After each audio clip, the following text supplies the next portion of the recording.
In fact, it was the first time she had slept in several nights due to the cold and hunger, although the state she had entered wasn't truly sleep, but rather a kind of unconsciousness caused by exhaustion and continuous wakefulness, something she had become used to, especially during the winter nights since her life of homelessness and loss had begun in the streets.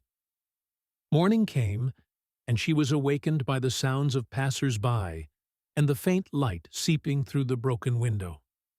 She sat up slowly, feeling a heaviness in her body and struggling to open her eyes. Despite the cold air, the smell of sweat clung to her. She stood and walked with heavy, sluggish steps. She was in her mid-30s, but she had aged prematurely.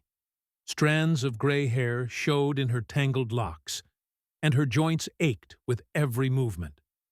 She left through the battered door of the abandoned shop that opened onto a narrow alley lined with piles of garbage.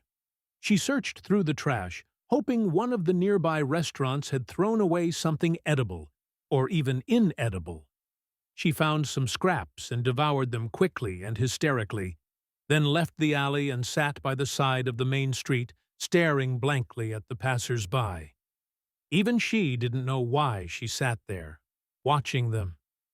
Deep down, she didn't really care whether they gave her money or not. After so many years on the streets, she understood that the coins of strangers would not change her fate.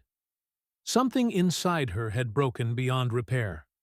The desire to have a life. She no longer felt she was one of them.